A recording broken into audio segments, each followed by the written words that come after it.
నమస్తే, నేను Roja. Welcome to special debate. ఆయన ఫైర్ బ్రాండ్, ముక్కుసూటి మనిషి, ఉన్నది ఉన్నట్టు నిక్కచ్చిగా మాట్లాడతారు. అందుకే ఆయన అంటే అందరికీ భయం. తమ్ముడు తప్పు చేసినా ఆయన ధర్మం తప్పడు. అందుకే అందరి నోళ్లలో అతను ఉంటారు. ఎన్ని కష్టాలు ఎదురైనా జనం కోసమే జనత అంటూ ముందుకెళ్తారు. తెలంగాణ వాణిని ఢిల్లీలో వినిపిస్తున్నారు. మాటల తూటాలు, మంచితనంతో హస్తిన పెద్దలను ఒప్పిస్తున్నారు. ఆయనే మెదక్ ఎంపీ రఘునందన్ రావు. ఈ ఫార్ములా కేసుపై తనదైన శైలిలో రియాక్ట్ అవుతున్నారు కాషాయ వకీల్ సాబ్ రఘునందన్ రావుతో ఇవాళ రాజ్ న్యూస్ స్పెషల్ ఇంటర్వ్యూ. నమస్కారం రఘునందన్ గారు, ఎలా ఉన్నారు? తెలంగాణలో శీతాకాలం అయినా కూడా పొలిటికల్ హీట్ మాత్రం మంచి వేడికి రగులుస్తోంది.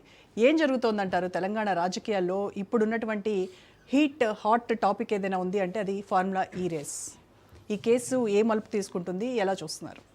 తప్పు చేసిన వాళ్ళు జైలుకి పోతారు, తప్పించుకున్న వాళ్ళు అనుకున్న వాళ్ళు దొరుకుతారు. దాంట్లో వేరే చేంజ్ ఏముంటుంది? చేసిన పాపం తప్పకుండా అనుభవించాల్సిందే కదా.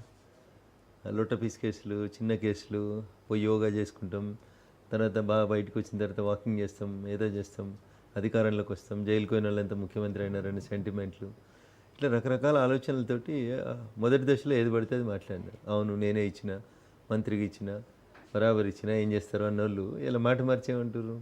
మా ఎంబడి వకీళ్ళని ఏంరి, మాకు పోలీసుల మీద విశ్వాసం లేదు, భయం వేస్తుంది, ఇట్లాంటి మాటలు ఎందుకు వస్తూ ఉన్నాయి? అంటే చేసిన తప్పు వాళ్ళకి తెలుస్తుంది యాక్చువల్గా తప్పు అనేది. కానీ మేమే వస్తాం మూడోసారి కూడా, వచ్చిన తర్వాత ఏదైనా చేసుకుంటామనే ఒక అహంకారంతో ఎన్నికల సంఘం అనుమతులు లేకుండా, ఆర్బీఐ అనుమతులు లేకుండా ఇష్టారాజ్యంగా, ఇప్పుడు ఆయన ఏదో నిన్నడో ఎక్కడో ఈరోజు చూసినేదో ఈ రాష్ట్రంలో రాజ్యాంగం నడుస్తలేదు, వేరే ఏదో నడుస్తుందని మాట్లాడినాడు. మరి వాళ్ళ అధికారంలో ఉన్నప్పుడు వాళ్ళు కూడా అట్లే చేశారు, కల్వకుంట్ల రాజ్యాంగాన్ని నడిపించారు. మేము ప్రతిపక్ష ఎమ్మెల్యేలు ఉంటే మా మీద కేసులు పెట్టిండ్రు. మరి మేము ఎప్పుడు కూడా మీడియా ముందుకు వచ్చి మాతో పాటు వకీళ్ళని తోలిండ్రి, పోలీసులు కొడుతుర్రని మేము ఎప్పుడు బాధపడలేదు. ఇలా మీరు చేస్తుంది ఏముంది అక్కడ? 10 సంవత్సరాలు మీరు పెంచి పోషించారు. ఏం చెప్పిండ్రు? ఈ దేశంలో తెలంగాణ పోలీసు అంత గొప్ప పోలీసు ఎవరు లేరు అన్నారు.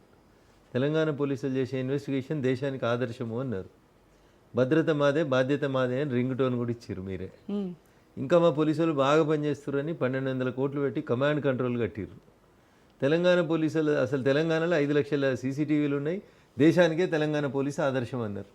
నిన్నటిదాకా దేశానికి ఆదర్శం అని చెప్పిన తెలంగాణ పోలీసు వాళ్ళు నీకు ఒక్క నోటీస్ ఇవ్వగానే పోలీసు వాళ్ళు చెడ్డోళ్ళు ఎట్లయినారు? ఎందుకు పోలీసు వాళ్ళ మీద విశ్వాసం పోయింది?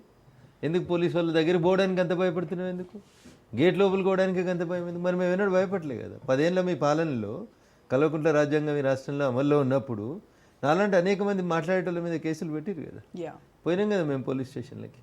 నేను ఎమ్మెల్యే ఉంటే నా నియోజకవర్గంలో తిరుగుతుంటే కూడా కేసులు పెట్టి తీసుకుపోయినారు. పోయినాం కదా. అప్పుడు మరి మా వెనకాల వకీళ్ళని పంపురి, మా వెనకాల కార్యకర్తలను పంపురి, పోలీసులు కొడుతుర్రని మేము ఎప్పుడు ఏడవలేదు కదా.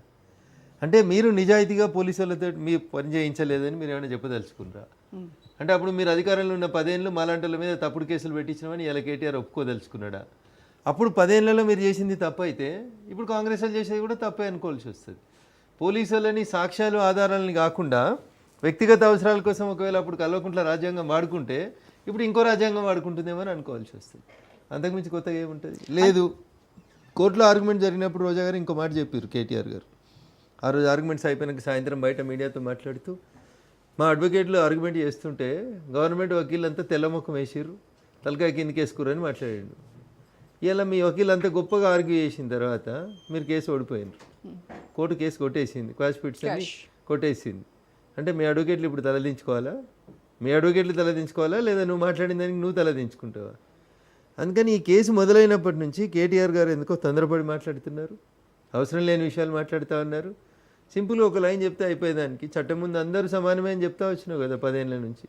నువ్వు కూడా పోయి నిలబడితే అయిపోతుంది కదా. అంటే ఈ రోజు కూడా ఇప్పటికీ కూడా ఆయన కడిగిన ముత్యంలాగా నేను బయటకు వస్తాను, విచారణకు నేను సహకరిస్తాను, ఖచ్చితంగా నేను తప్పు చేయలేదు కాబట్టి విచారణను ఎదుర్కొంటాను అని చెప్తున్నారు. మరి అసెంబ్లీలో దీనికి చర్చకు సిద్ధమా అని చెప్పేసి బహిరంగ విచారణ చేద్దాం అని చెప్తే కూడా మరి ఎందుకు రేవంత్ ప్రభుత్వం వెనక్కి వెళ్ళింది? ఎందుకు బహిరంగ చర్చ ఎందుకు చేయాలి? బహిరంగ చర్చ ఎందుకు చేయాలి? దేని మీద చేయాలి బహిరంగ చర్చ? ఏం సబ్జెక్ట్ మీద చేయాలి? బ్లేటెంట్ కనబడుతుంది కదా ముఖం మీద. ఎన్నికల కోడ్ అమల్లో ఉన్నప్పుడు ఎన్నికల సంఘం అనుమతి లేకుండా కామన్ మ్యాన్ అడిగినా చెప్తారు. ఈ దేశంలోంచి డబ్బు విదేశాలకు పోవాలంటే ప్రభుత్వ సొమ్ము కానీ ప్రైవేట్ సొమ్ము కానీ జనరల్గా ఆర్బీఐ పర్మిషన్ తీసుకోవాలని చెప్తారు. ఎలక్షన్ కమిషన్ పర్మిషన్ లేదు, reserve bank of India permission లేదు, ఒక ప్రాపర్ అగ్రిమెంట్ లేదు. నువ్వు మంత్రివి కాదు, ఆపద్ధర్మ మంత్రివి. మీ సార్ ముఖ్యమంత్రి కాదు, అప్పటికి ఆపద్ధర్మ ప్రభుత్వం ఉంది, రాష్ట్రంలో గవర్నమెంట్ లేదు, ఎవరున్నారు? ఎలక్షన్ కమిషన్ ఉంది. ఎలక్షన్ కమిషన్ కంట్రోల్లో మీరు పనిచేస్తున్నారు. సరే నాలాంటి వాడు తక్కువ చదువుకున్నాడు, నువ్వంటే అమెరికాలో చదువుకొని వచ్చినావు కదా, చట్టం తెలవాలి కదా నీకు. డబ్బులు వేరే దేశాలకు పంపేటప్పుడు అట్లీస్ట్ ఆ మాత్రం మినిమం ఆలోచించాలి కదా, ఎట్లా ట్రాన్స్ఫర్ చేస్తావు? ఎంత మా అంటే 50 కోట్లు ఏదో మాట్లాడుతున్నారు, ₹1 అయినా తప్పే. దొంగతనం ₹1000 దొంగతనం చేసినా దొంగనే అంటారు దాన్ని. IPC 379 కింద పాత శిక్షణలలో కేసులు పెట్టేటోళ్ళు ఇప్పుడు BNS భారత న్యాయ సంహిత చట్టం కింద కొత్త చట్టాల కింద కేసు పెడుతున్నారు. కాబట్టి నేను 50 కోట్లే పంపించిన, నేను మంత్రిగా పంపించిన, ఇవే మాటలు వచ్చి ACB ఆఫీస్లో చెప్పొచ్చు కదా. దానికి అడ్వకేట్లు ఎందుకు, ఇంకా అద్దాల మేడలు ఎందుకు? అంటే ACB విచారణకు వెళ్తున్నప్పుడు అడ్వకేట్లను తీసుకెళ్లడం తప్ప? ఇప్పుడు మీరు ఒక దొంగతనం చేసిరని మీ మీద ఆరోపణ వచ్చింది రోజా గారు, అనుకుందాం ఒక నిమిషానికి. ఇప్పుడు పోలీస్ స్టేషన్లలో చాలాసార్లు దొంగల్ని పిలుస్తూ ఉంటారు, లేదా మర్డర్ చేసిన వాళ్ళని పిలుస్తూ ఉంటారు, నేరస్తుల్ని పిలుస్తారు, లేదా ముద్దాయిల్ని పిలుస్తారు. పిలిచినప్పుడు నేను అడ్వకేట్లను తోలుకొని వస్తాను, మీ ఆర్గ్యుమెంట్ ఏంది నాకు అర్థం కాలేదు. అంటే ప్రతి దొంగ, ప్రతి మర్డర్ చేసినాడు, ప్రతి ఇంకో కేసు చేసినాడు అందరూ కూడా అడ్వకేట్లను తీసుకొని వస్తే ఇక పోలీసు వాళ్ళు ఏం చేయాలి మరి? ఇంతకుముందు అట్లే చేసిరా మరి? రఘునందన్ రావుని అరెస్ట్ చేసినప్పుడు అడ్వకేట్లను తెచ్చుకోమని చెప్పిరా? అడ్వకేట్ కదా. ఇంకా వేరే వాళ్ళని ఎవరైనా అరెస్ట్ చేసినప్పుడు అడ్వకేట్లను తీసుకుపోయేందుకు అవకాశం ఇచ్చిండ్రా? ఇవన్నీ డ్రామా కంపెనీ వేషాలు, డొల్లతనాలు అన్నట్టు. ఎందుకు అడ్వకేట్ ఎందుకు? నువ్వు బాగా చదువుకున్నావు కదన్న, అమెరికాలో చదువుకుంటే మస్తు సర్టిఫికెట్లు ఉండే, లక్షల జీతాలలో పనిచేస్తేవి, ఇంగ్లీష్ మస్తు మాట్లాడుతావు అవుతుంది. ఇక నీకెందుకు భయం అవుతుందన్న? నీకెందుకు భయం అవుతుంది? ఏదో అన్నాడు మొన్న తీసుకుపోయిన పట్నం నరేందర్ రెడ్డిది ఏదో స్టేట్మెంట్ రాంగ్ రాసిరని. అంటే మీరు 10 ఏళ్ళలో పోలీసులో గదే నేర్పించారు అన్నట్టు కదా. పోలీసులు ఏదంటే అది రాసుకోవచ్చు అని చెప్పదలుచుకున్నావు నువ్వు.